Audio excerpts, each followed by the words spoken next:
of departures.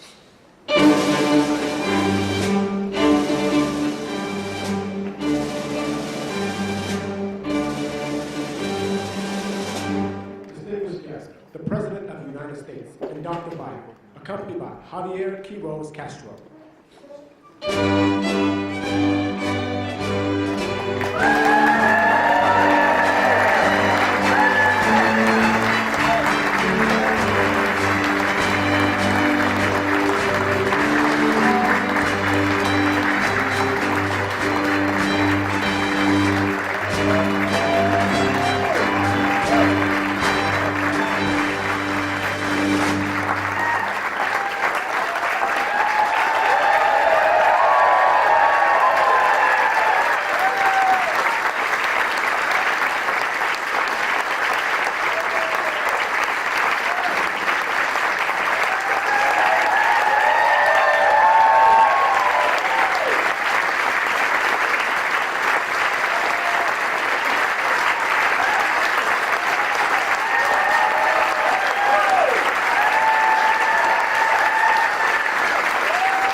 Javier, they all showed up for you. Oh, please sit down, please. So who knows the possibility of a dream better than those who traveled miles just to find it? I've seen it over and over again in my community college students, immigrants and refugees, first-generation Americans who take nothing for granted. They show up, they don't complain, and they only ask for one thing in return: the chance to work hard and build a good life for themselves and for their families. That's the promise of America.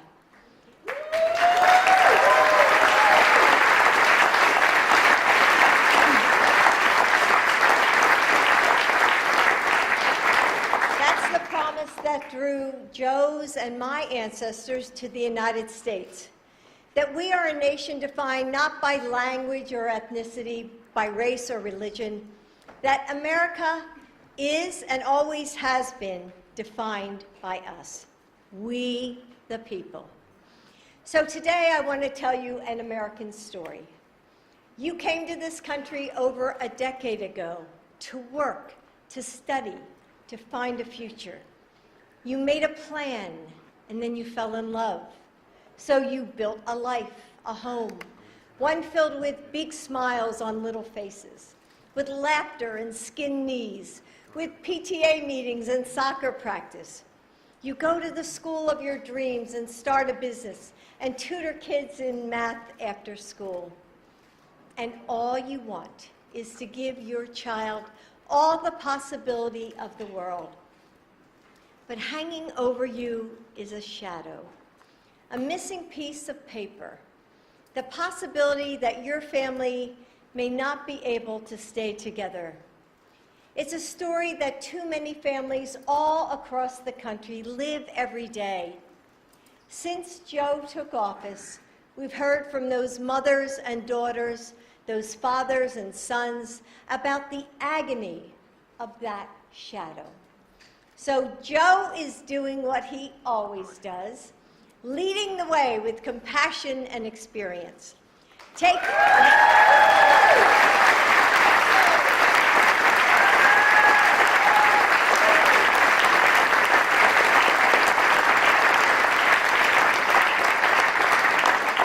Taking the action of our nation that our nation needs to thrive.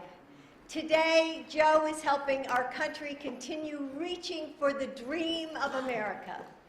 With our different backgrounds and beliefs, each of us makes our nation and remakes it, in big ways and small ones. We are millions of individuals that add up to something so much bigger than any one of us. And that's what Joe is doing today for all of us. For the communities that are stronger because of the immigrants who call them home. For the thousands of families who have added their bright and beautiful threads to our American tapestry. For those mothers and husbands and dreamers who have waited so long, worked so hard, and given so much. For people like Javier, who was able to pursue his dream of being a nurse thanks to DACA.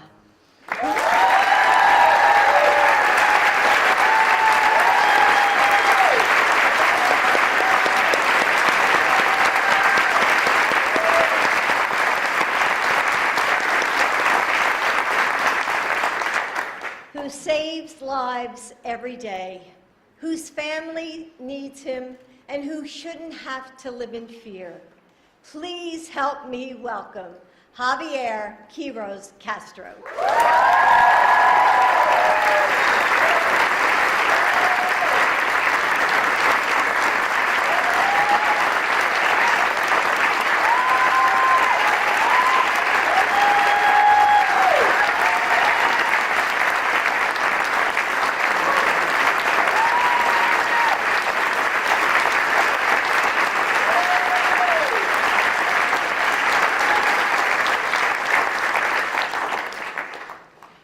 Ladies and gentlemen, my name is Javier Quiroz Castro.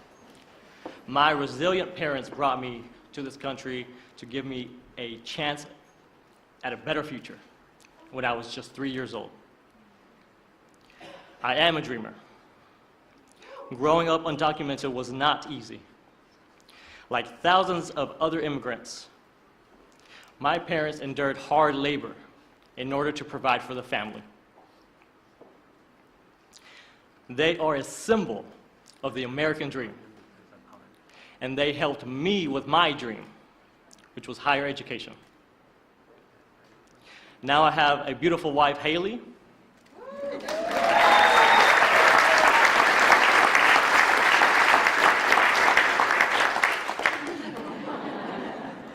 and two magnificent children, all of whom are U.S. citizens and who are counting on me. Thanks to the DACA program, by the way, created by then Vice President Biden, I was able to become a registered nurse. I have a Bachelor of Science in Nursing from Lipscomb University in Nashville, Tennessee.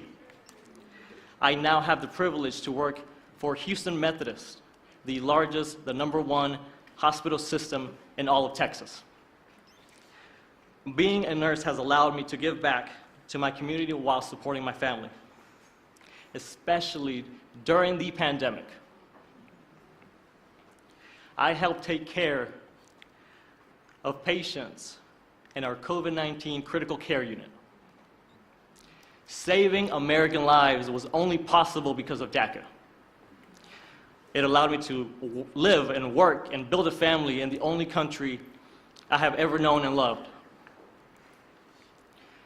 I stand before you today, filled with hope and gratitude, because it is a privilege to personally thank President Biden for delivering on his promise to protect American families like mine.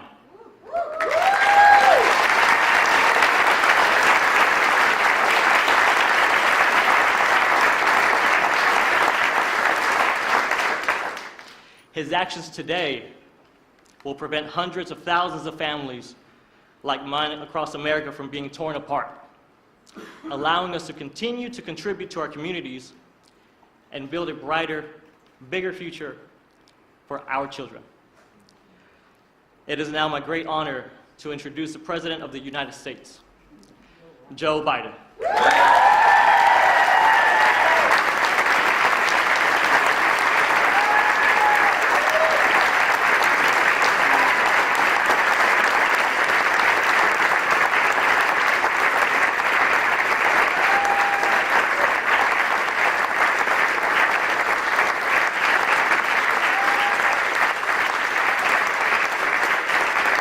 Thank you.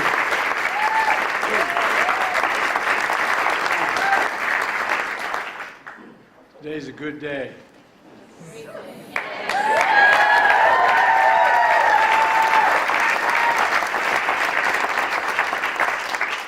First bill I introduced when I was president, an immigration bill that included this provision, but it never got off the ground. It needs a little more help. But now, today, a significant portion of it's being passed. for being by executive order. Javier, thank you for the introduction and for sharing your family story. You know, I've often said, doctors, we've been a significant consumer of health care in my family. Spent a lot of time in hospitals for our family, anyway. And I always said that doctors let you live, nurses make you want to live. Not a joke. A lot of time in ICU, a lot of time with my son, a lot of time. And, you know, if there's any angels in heaven, they're all nurses, men and women, not a joke. So thank you for what you did to help us get through the pandemic, pal, and for all you're doing for our country.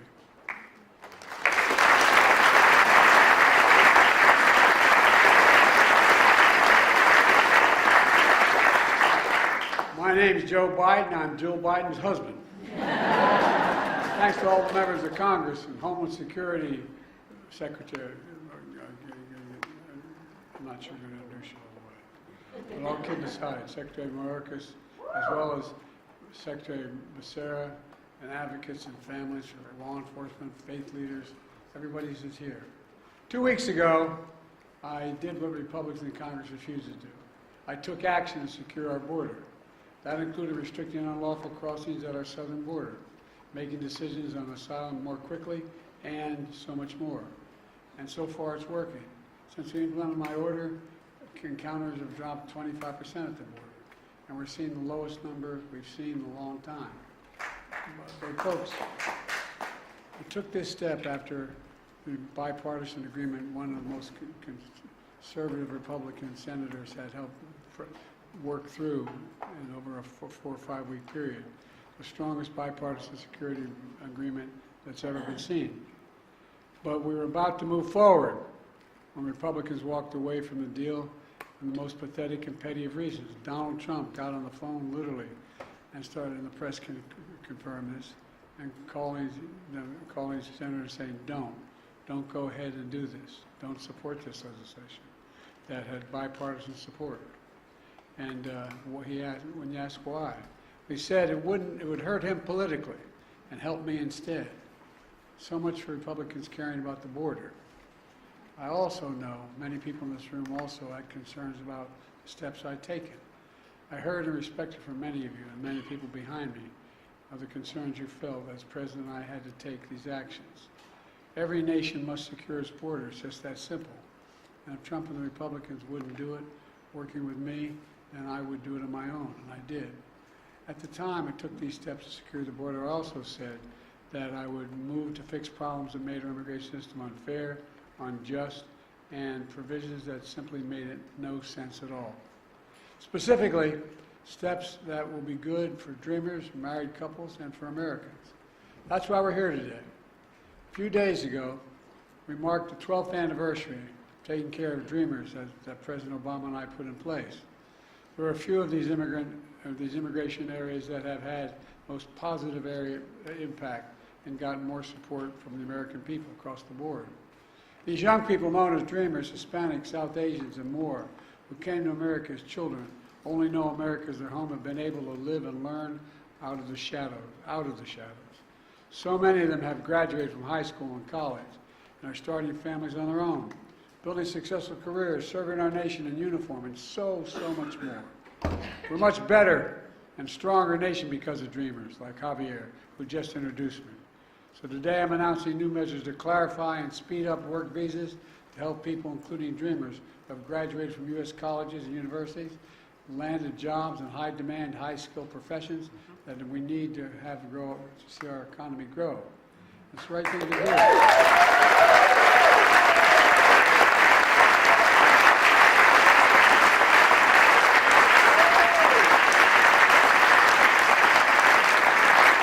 I want those who have been educated at U.S. college and universities put their skills and knowledge to work for here in America. I want to keep building the strongest economy in the world with the best workforce in the world. We've already created 15 million new jobs, a record. We're seeing record economic growth, a record of small business growth. And I doubt why the action we're taking today matters. If you wonder about that, just ask business leaders, ask labor leaders, ask economists, ask elected officials. They know it's good for American business. They know it's good for the American economy. They know it's good for America, period. This step builds on other actions we've taken to support dreamers, from defending dreamers in the courts and expanding access to health care for millions of Americans under the Affordable Care Act, including for dreamers.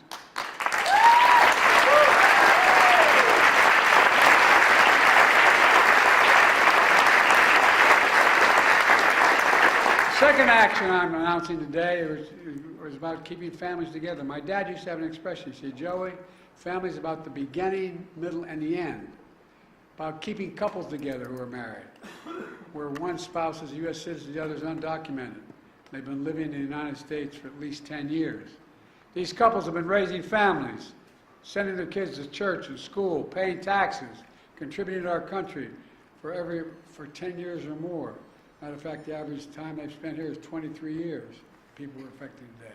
But living in the United States all this time, with fear and uncertainty.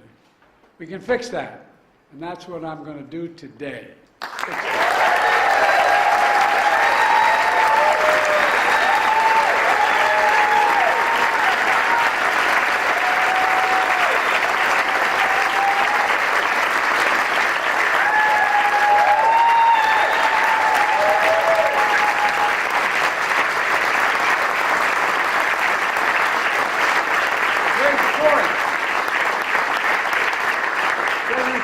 Fundamental change in our immigration law. There was already a system in place for people we're talking about today. But the process is cumbersome, risky, and separates families. Under the current process, undocumented spouses of U.S. citizens must go back to their home country, for example, to Mexico, for example, to fill out paperwork and obtain long-term legal status. They have to leave their families in America with no assurance that they'll be allowed back in the United States. So they stay in America, but in the shadows, living in constant fear of deportation without the ability to legally work. All this, even though under the law today, they are eligible for long-term legal status.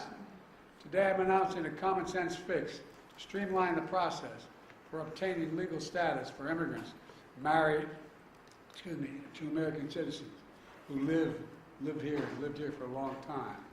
For those wives or husbands and their children who have lived in America for a decade or more but are undocumented, this action will allow them to file the paperwork for legal status in the United States, allow them to work while they remain with their families in the United States. Let's be clear, this action still requires undocumented spouses to file all required legal paperwork to remain in the United States. It requires them to pass a criminal background check, and it doesn't apply to anyone trying to come here today. It only applies, this action is a better way. It doesn't tear families apart, while requiring every undocumented spouse to fulfill their obligations under the law. Look, the action I'm announcing today will go into effect later this summer. And by the way, just as was true for the protection of dreamers, the steps I'm taking today are overwhelmingly supported by the American people, no matter what the other team says. In fact, polls show over 70% of Americans support this effort to keep families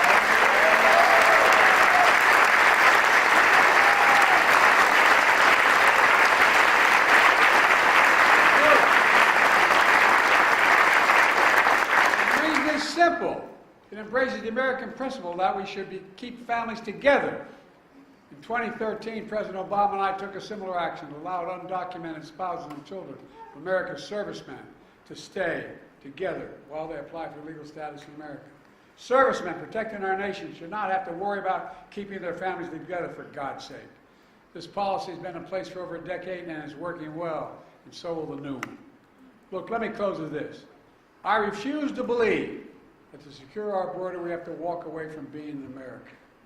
For that's generations have been renewed, revitalized, and refreshed by the talent, the skill, the hard work, the courage, and determination of immigrants coming to our country. Look, the Statue of Liberty is not some relic in American history. It still stands for who we are. But I also refuse to believe that for us to continue to be America that embraces immigration, we have to give up securing our border. They're false choices. We can both secure the border and provide legal pathways of citizenship. We have to acknowledge that the patience and goodwill of the American people is being tested by the fears of the border. They don't understand a lot. These are the fears my predecessor is trying to play on when he says immigrants, and his words are poison the blood of the country. When he calls immigrants, in his words, animals, When he was president, he separated families and children at the border. And now he's proposing to rip spouses and children from their families and homes and communities and place them in detention camps. He's actually saying these things. It's hard to believe it's being said, but he's actually saying these things out loud. And it's outrageous. Folks, I'm not interested in playing politics with border or immigration. I'm interested in fixing it. I said it before.